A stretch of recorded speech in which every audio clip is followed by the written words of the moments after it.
Hello everyone, सभी को नमस्कार। मैं अवधेश दीक्षित आप सभी का इस यूट्यूब चैनल पर स्वागत करता हूं। तो आई होप आप सभी ने कल जो सीजीएल 22 प्री का रिजल्ट आया, जिनने भी दिया था एग्जाम उनने देख लिया होगा। जिनका एग्जाम क्लियर हो गया है सभी को ढेर सारी शुभकामनाएं, लेकिन अभी आगे की जंग बाकी है। और जिनका कैसे भी नहीं हुआ है, जो भी रीजन रहे उसको आप बेहतर तरीके से जानते हैं, उसको इम्प्रूव करना है और सीजीएल 23 के प्री की तैयारी करनी है, क्योंकि उसमें अब ज्यादा समय बचा नहीं है।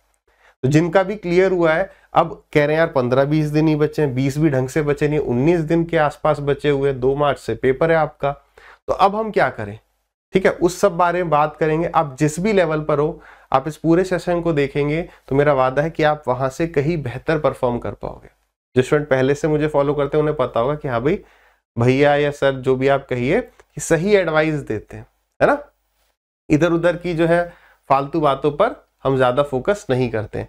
तो शुरुआत करते हैं पॉइंट्स की।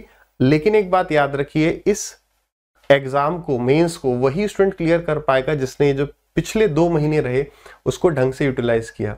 मैं डे 1 से चिल्ला रहा हूं कि भाई अपनी मेहनत इस बार आपको बहुत बुलंदियों तक ले जा सकती है, क्योंकि वैकेंसी ज्यादा है और पैटर्न चेंज हुआ है। तो आप जो है इस बार कम मेहनत में एक अच्छी पोस्ट पकड़ सकते हो। जो भी हमारा पुराना पैटर्न रहा है, या ये कहिए कि प्रीवियस ईयर के जो क्वेश्चन है उस पर फोकस करते रहिए, इधर उधर बैच में ज्यादा मत भटको।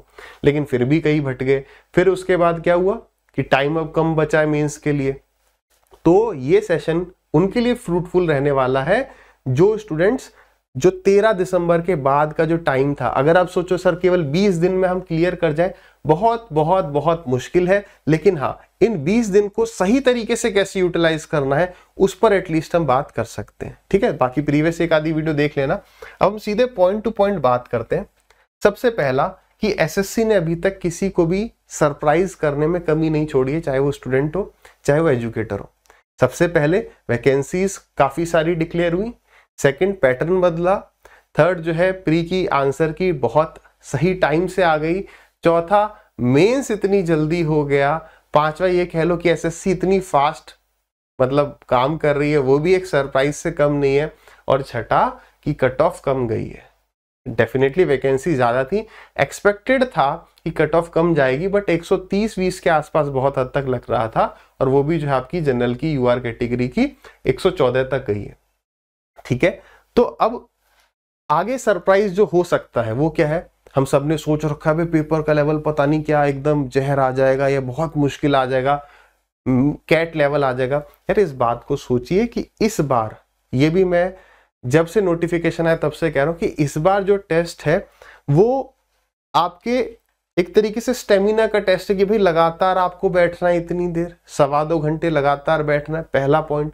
दूसरा पॉइंट ये भी है कि यार पहली बार ऐसा हो रहा है कि 6 एग्जाम या 6 सब्जेक्ट्स का एग्जाम एक साथ हो रहा है। पहले में इसमें केवल इंग्लिश और मैथ्स, अब क्या है English, math, reasoning, GK, computer, typing. ये जो है एकदम थका देने वाला जो टेस्ट होने वाला है।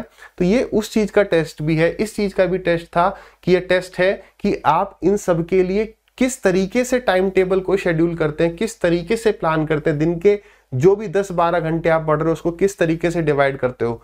क्या परेशानी आ रही होगी या आई होगी अब तक कि सर जब मैं ये पढ़ता हूं तो वो पढ़ने का मन करता है, वो करते हैं तो वो, भाई तो परेशानी तो ये सबको आएगी, केवल आपको नहीं आ रही। जीतेगा वही जिसने इस परेशानी का हल निकाला होगा अपने हिसाब से।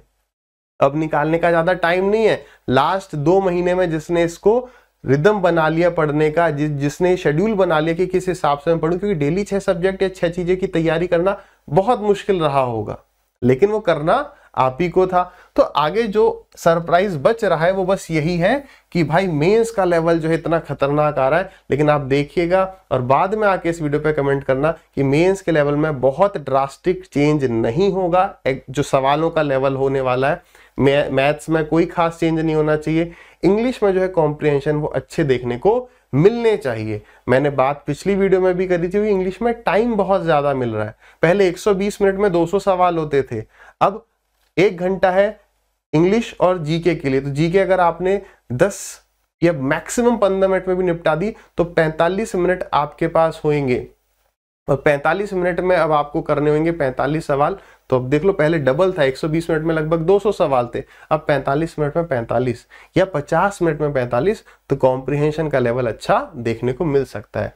नेक्स्ट, ये भी मैं डे 1 से कह रहा हूं कि भाई प्रीवियस ईयर क्वेश्चंस पर फोकस करिए, लेकिन हम क्या कर रहे हैं, मॉक टेस्ट लगाने पे ज्यादा मेहनत कर रहे हैं, ज्यादा टाइम इन्वेस्ट कर रहे हैं। रीजन क्या है? रीजन ये है क्योंकि प्रीवियस ईयर क्वेश्चंस का जो कलेक्शन है वो अच्छा सा नहीं मिल पा रहा है कि 35-35 सवाल मिल जाए, है ना, वैसा नहीं मिल पा रहा है।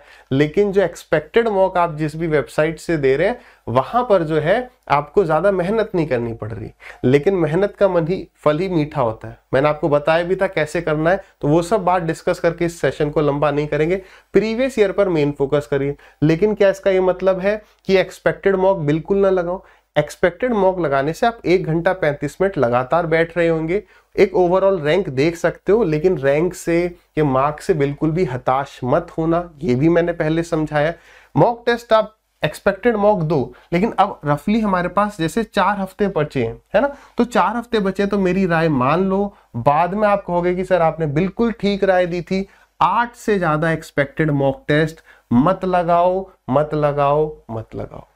जब किसी भी बड़े से बड़े एजुकेटर को, जो भी या किसी इंस्टीट्यूशन को नहीं पता था कि इतना बड़ा पैटर्न में चेंज होने वाला है, मेंस का पेपर इतनी जल्दी होने वाला है, तो किसी को ये कहां से पता हो सकता है कि मेंस में कैसे लेवल के सवाल आएंगे? तो ये एक्सपेक्टेड पेपर है, मतलब ऐसा हो सकता है।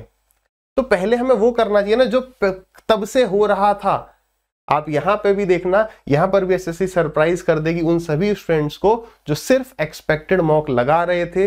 मेरी मान लेना, लास्ट के 20 दिन में आप बहुत इंप्रूव कर जाओगे अगर PYQ के सेक्शनल सवाल, सेक्शनल मॉक टेस्ट लगाओगे। फिर से एक बार बता देता हूं, इसका यह मतलब नहीं है कि 35 ही सवाल लगाने हैं, क्योंकि हो सकता है ना आपने 50 सवाल मेंस के या मेंस के 100 सवालों में से 35 लगाना शुरू किया, ऐसा मत करो। ऐसे सारे चैप्टर्स का आपका वो नहीं हो पाएगा, रिवीजन नहीं हो पाएगा, सारे चैप्टर्स के सवाल नहीं आ पाएंगे।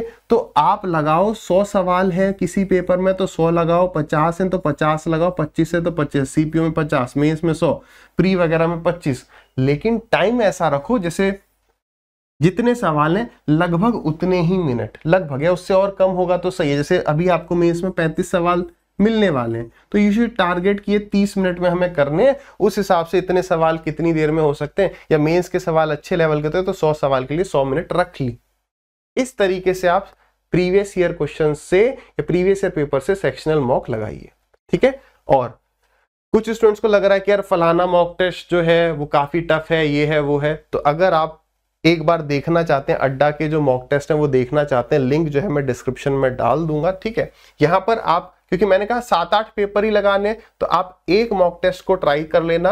ये थोड़ा रिलेवेंट सा लग रहा है, 20-30 मॉक है, लेकिन मैंने आपको कह दिया 8 लगाने, आप ट्राई करना चाहें ट्राई कर सकते हैं, ठीक।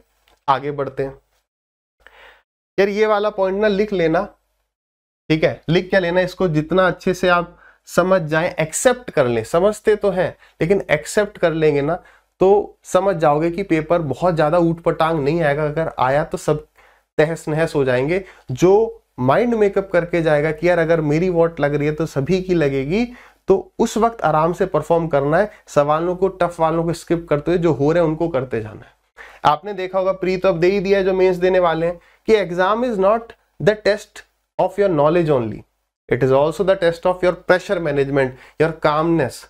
केवल ऐसा नहीं है कि भाई वहां पर होता नहीं होता कि आसान आसान से सवाल जो है वो हम उस पर अटक जाते हैं या नर्वसनेस हो जाती है। रीजन है क्योंकि वो क्षण है जहां पर आपको अपनी 1 साल की तैयारी या 2 साल की तैयारी को प्रूव करना है। 10 लोगों को बता रखा है कि देख भाई इंस्पेक्टर बन जाएगा तो ये कर दे, उस सब चीज का प्रेशर उस क्षण आ रहा होगा। इसलिए एग्जाम में ये नहीं कि टफी सवाल नहीं होते हैं, ये आप जानते हो कि आसान सवाल भी अटक जाते हैं। इसलिए इस सब प्रेशर को मैनेज करना है। मेरे से, मैं अच्छे से तैयारी करके आया हूं, मेरे सवाल अटक रहे, भाई बाकी के भी अटक रहे होंगे, घबरा मत, स्किप कर, आगे बढ़। ये सब चीज आपको आगे अपने आप को रिमाइंड करानी पड़ेगी। मैंने कहा मेडिटेशन करी, मेडिटेशन बता भी रखा है, इतना आसान सा है, बस सांस कहाँ नाक में अंदर जा रही है बाहर जा रही है, उसको बस उसको पकड़ लो। ये सांस अंदर गई, ये सांस बाहर आई, किस नॉस्ट्रल से जा रही है उसको भी महसूस करो और कुछ सोचो मत। इतनी आसान चीजें ये आप जैसे भी करते हो दिमाग को शांत करना है। इमेजिन करिए कि आप उस दिन जो है एग्जाम दे रहे होंगे, जब आप रोज इमेजिन करोगे स्टार्टिंग में मतलब उससे क्या होगा, आप उस टाइम के लिए रेडी हो जाएंगे और बेहतर तरीके से। अब हार्ट बीट बढ़ेगी तो है लेकिन कम बढ़ेगी, वरना तो एकदम ट्रेन के इंजन की तरह, बुलेट इंजन की तरह एकदम धक धक धक धक होने लगती है एग्जाम में। दैट इज द प्रेशर जो आप मेडिटेशन से कम कर सकते हैं ना, ये शांत रखने के लिए आपको। ये एक पॉइंट है बहुत इंपॉर्टेंट कि यार जितनी भी मोटिवेशनल वीडियो देख रहे हो ना यार, उसको देखना बंद कर दो कि नौकरी लग जाएगी तो आप ये फोड़ देंगे, नौकरी लग जाएगी तो फलानी गर्लफ्रेंड से शादी हो जाएगी, नौकरी लग जाएगी तो आप मतलब किसी को भी विदेश जाने से रोक सकते हैं, किसी के भी घर जा रेड मार सकते हैं। ये सारी चीजें दिमाग से निकाल दो।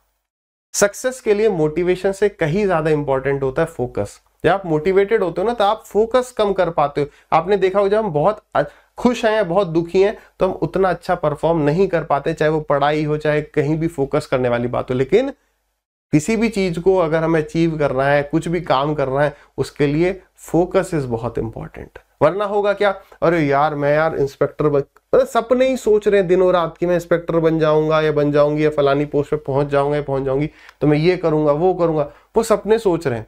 और उस वजह से जब आप एग्जाम हॉल में बैठे होगे तो वो आपके दिमाग पे इतना प्रेशर क्रिएट कर देगा, जैसे आपका एक सवाल छूटा, दो सवाल छूटा, अबे अब क्या होगा। हमें फोकस करना है कि हमने जितनी तैयारी करी है हम उसे बेहतरीन ढंग से वहां पर उतार पाए। हमें ये नहीं चाहिए कि भाई हमारे सारे सवाल हो जाए, भाई मैं जितनी मेहनत करके आऊं उस हिसाब से मैं परफॉर्म करके आऊं, यही मैं ईश्वर से, ऊपर वाले से मांगता हूं। ठीक है, देखो जब एग्जाम होता है, हमने भी अपने टाइम में बहुत मॉक टेस्ट दिए, उस वजह से रैंक बिगड़ी भी, लेकिन प्रीवियस ईयर पे जैसे ही फोकस किया तो टॉप 100 में भी आ गए। तो यानी फोकस करना कहां पर है, जो इतिहास रिपीट हुआ है उस पर ज्यादा फोकस करना है। हिस्ट्री ऑलवेज रिपीट्स इटसेल्फ, सुना ही होगा। ठीक है, तो उस पर फोकस करते रहिए। मैं बार बार बता रहा हूं। लास्ट एक इंपॉर्टेंट पॉइंट आता है यार कि टारगेट ना बनाइए। क्या कह रहे हो सर, टारगेट ना बनाइए? बिल्कुल टारगेट का प्रेशर अपने दिमाग पे मत रखिए कि मेरे को इतने में से इतने नंबर लाने हैं। टारगेट कुछ नहीं करता है, प्रेशर बढ़ाता है। फॉर एग्जाम्पल के लिए लेट अस सपोज मैं एक हाइपोथेटिकल एग्जाम्पल ले लेता हूं कि 100 नंबर का पेपर है, मैं टारगेट करके गया कि मुझे 90 नंबर लाने हैं और एक सवाल मान लो 1 नंबर का है, तो जैसे ही मेरे 7-8 सवाल छूट जाएंगे तो मेरे ऊपर प्रेशर बढ़ गया नहीं बढ़ गया कि भाई मैं तो 90 सोच के आया था। भले वो पेपर ऐसा था जिसमें लोग 60 सवाल नहीं कर पा रहे थे, मेरे जैसे ही 7-8 छूटे मैं घबरा गया। क्यों? क्योंकि मैंने अपने ऊपर एक टारगेट का प्रेशर ले लिया। टारगेट को भूल जाओ। हमारा टारगेट क्या होना चाहिए कि I will perform the best that I can perform, या I will perform at my best. बस हमें अपना बेस्ट देना है। अब ऐसा थोड़ी कि अगर लेट अस सपोज कि जैसे बहुत आसान पेपर है, मेरा टारगेट 90 था, मेरे 90 सवाल हो गए, मुझे पता है कि मेरे 90 के 90 सही हैं, समय भी है मेरे पास, मैं बाकी के 10 सवाल सही भी कर सकता हूं, तो क्या मैं छोड़ दूंगा या आप छोड़ दोगे कि यार अपना तो टारगेट अचीव हो गया? ना, हम अपना बेस्ट देना है, जितने ज्यादा से ज्यादा सवाल कर सकते हैं करेंगे। ठीक है, तो अभी जितना भी रिमेनिंग टाइम है उसे मैं आपको सजेस्ट करूं कि बहुत ज्यादा जो भी कोर्स बच रहा है उस सबको छोड़ो। अगर आपके बेसिक्स क्लियर थे, आपका कोई 1-2 टॉपिक नहीं छूट रहा है, तो प्रैक्टिस प्रैक्टिस प्रैक्टिस, और फिर आप एग्जाम देके आओ, मुझे बताना कि प्रैक्टिस का फायदा हुआ या नहीं हुआ, या सिलेबस को कंप्लीट करते रह जाते तो कितना नुकसान हो जाता। क्योंकि अभी जो समय है वो प्रैक्टिस करने का, लास्ट के 20 दिन आप पढ़ाई वढ़ाई नया कुछ सीख के नहीं कर पाएंगे।